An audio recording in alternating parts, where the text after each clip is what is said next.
Honourable members, Madam Speaker.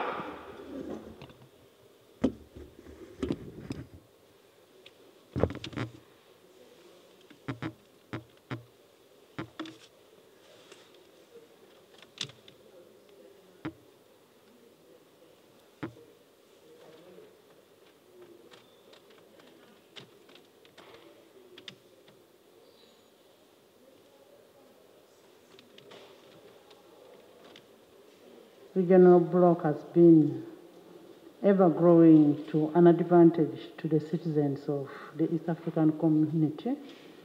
Since its inception, we have seen the admission of Rwanda, Burundi, South Sudan, and now DRC. And the coming on board of DRC comes with a big market for the regional and the various opportunities for the community. I wish to congratulate DRC for joining the mighty East African community. And I also want to thank in a special way the Council of Ministers and the summit who have worked hard to ensure that DRC joins the community. And we congratulate our brothers there. Now let's listen from the Right Honourable First Deputy Prime Minister and the Minister of East African Affairs.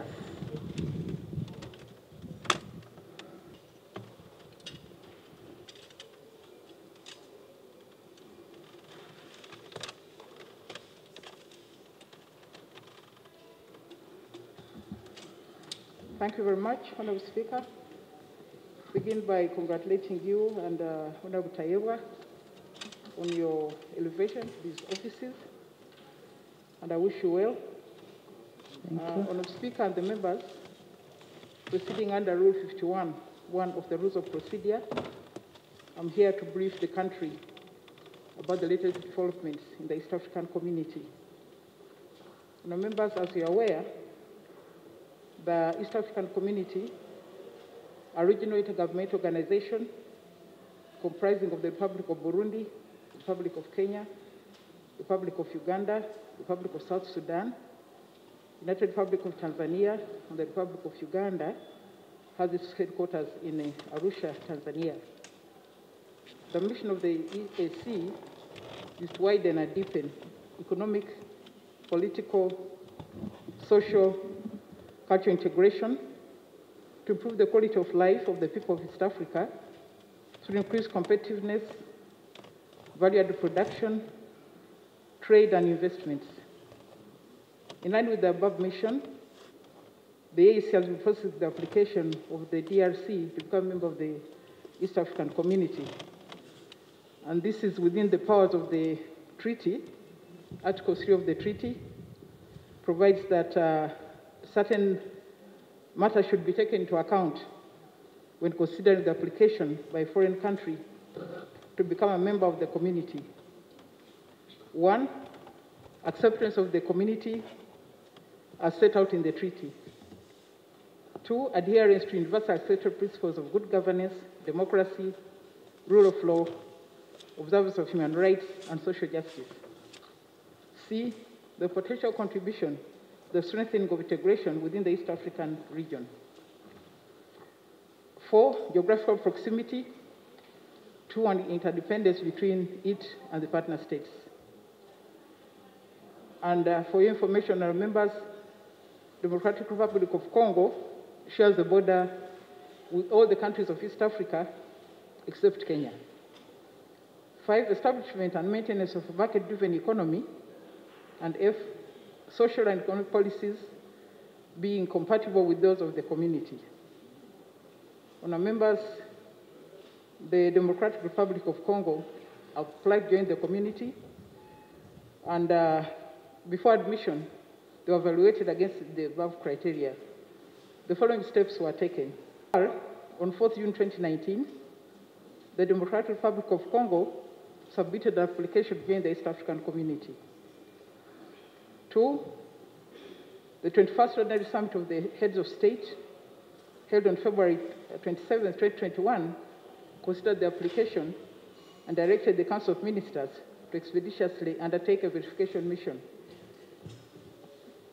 On the 31st meeting of the Sectoral Council of Ministers, responsible for EAC and planning, on 11th June 2021, appointed a verification team comprising of officials from the EAC partner states and supported by a team from the EAC Secretariat. The verification mission of the DRC was conducted both in Goma and Kinshasa from 26 June to 4th July 2021. The verification team comprehensively interacted with the various ministries, departments, agencies in the DRC with a view to fully appreciating the structural and institutional setup, as well as their policies and procedures vis-à-vis the East African policy and legal framework. In their report, the team established that the DRC is considerably conforming the EAC statutory requirements for admission of foreign countries as new members. 5, the 45th Extraordinary Council meeting of Ministers held on 20th December 2021 received, considered, and forwarded to the Summit of Heads of State the report of the verification team. On the 18th Extraordinary Summit of the East African Heads of State, held virtually on 22nd December 2021, the Summit received and considered the report of the Council on the verification mission on admission of the DRC and directed the Council to expeditiously commence and conclude negotiations with the DRC for admission to the East African Community and report the next summit.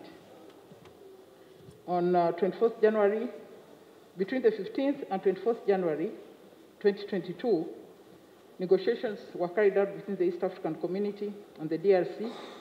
The DRC accepted to be bound by the current legal framework of the EAC. At the 46th Extraordinary Council of the Ministers, held on the 8th February 2022, the report of the negotiations was considered and adopted, and the Council recommended the Summit consider admitting the DR Congo into the community. At the 19th Extraordinary Summit of the East African Community Heads of State, held via video conference on 29th March 2022, the DRC was admitted as full member of the East African Community, directed this, and the Council of Ministers was directed to develop a roadmap of integration of the DRC into the community. In light of the above, the final admission was concluded under Article 3.3.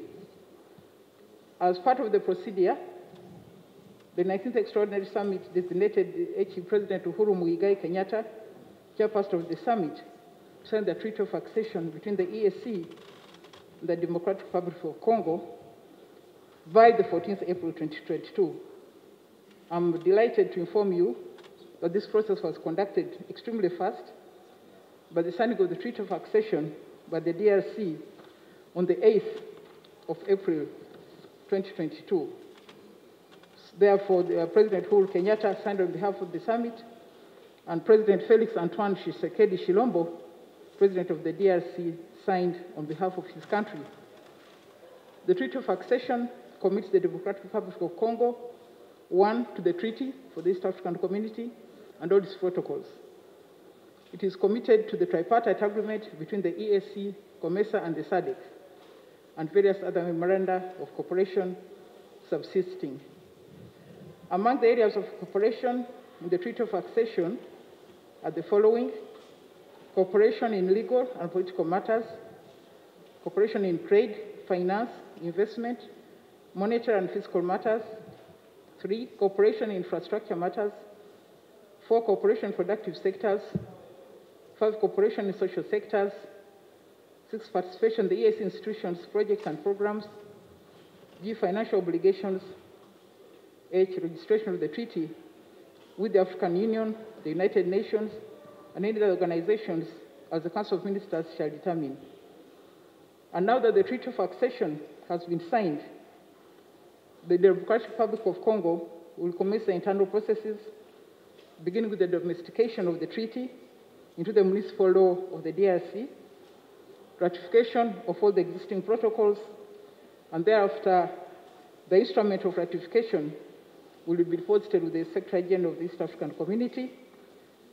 Thereafter, the Secretary General will transmit the instruments to the African Union, the United Nations, and any other body where we shall direct. And after that, during that period, the East African Community will facilitate sensitization within the structures of the EAC, of the DRC, and the major pillars of discussion will be the customs union, the common market, the monetary union, and later the issue of the confederation. In joining the community, during these 6 months, they will indicate which parts of the customs union they would like to start with, which pillars of the common market they are considering handling first, and when they will be, whether they will be ready for the monetary union in 2024. By 1st of October 2022, before the above are handled, the officials of the Democratic Republic of Congo will commence participation in our meetings and other activities. Honourable members, the map of East Africa, East African Community has drastically been amended. The admission of the Congo has a number of benefits. One, we have now over a population of 300 million people. It's an expanded market with big opportunities for produce and other services. And this will enhance the prosperity of our people. The EAC will have a global connectivity from the Indian Ocean to the Atlantic Ocean. And for a landlocked country like Uganda, I think it is really good if we have a route to the sea, one to the Indian Ocean, and the second one to the Atlantic through the port of Matadi. So this will support existing trade corridors, the movement of goods and people into the hinterland of the African continent. There is need for quick and targeted investment and needs roads and related infrastructure to tap into this opportunity. I'm aware that the Republic of Rwanda and the Republic of Uganda are working on joint infrastructure with the DRC to ease the movement of goods and people. Secondly, DRC is a predominantly French-speaking country. This will now require the use of French in the community. Indeed, for the first time on the 8th of April, the summit was addressed in French. This relates to the decision of the EAC 21st Summit of the Heads of State held in February 27, 2021, which adopted French and Swahili as other official languages of the community in addition to English. The non-French speaking partner states like Uganda must now put in place modalities of learning and using French, as well as Swahili, as these are now official languages. I will be tabling in Cabinet a memorandum on how Uganda will implement this directive on these two languages. But there will also be need for additional resources to enable the Ministry of East Africa effectively participate in all activities related to the integration of DRC into the community that will enable Uganda to leverage and competitively tap into the DRC market. I will also be presenting to Cabinet a paper on that issue. And just to assure the members, I'm not going to look at the opportunities being taken by other countries. I'll be sure that the Ugandans are visible and vibrant in the community and in trade with the DRC. Thank you very much. Thank you so much. This achievement of ensuring that the DRC joins the East African community. Right, Honorable Speaker and colleagues, this is a very big achievement. However, I think that we need to do a lot when these opportunities come so that we stop celebrating potential opportunities but actually celebrate the benefits. I'm glad that the Minister, the Right Honorable Deputy Prime Minister, has indicated that she will be presenting a Cabinet Memorandum on Uganda's strategy on competitively tapping into the DRC. DRC is one of the biggest opportunities that we have, not only in the area of trade. And I would like to encourage to propose to the Deputy Prime Minister that we should look at other sectors like education. I know that there is a lot of opportunity in education, if we are able to accommodate, and now that we are promoting the languages, we will have a lot of students from DRC coming here to study. That's an untapped opportunity. But in other areas, also on tourism, we have very many international organizations in DRC, and there is a lot that can be done. So I want to urge the Right Honorable Prime Minister to do that. But secondly, Right Honorable Deputy Prime Minister, as we have been in the community, we have got members in the community who are dragging the progress of the EAC. For example, this House appropriates our contributions to the EAC. But we know there are members in the community who have not been paying, but they have to sit on the decision-making table, and when they don't sit, because decisions are made by consensus, we are not able to move. I don't know what solutions you have. Are we thinking of amending the treaty so that we remove the issue of consensus now that we are many, that we can move with majority so that we are able to make progress? Finally, I want to raise the issue of trade. And I've raised it before this House, that we have the common external tariff that we have been implementing since 2005. At that time, our stage of industrialization was not like it is now.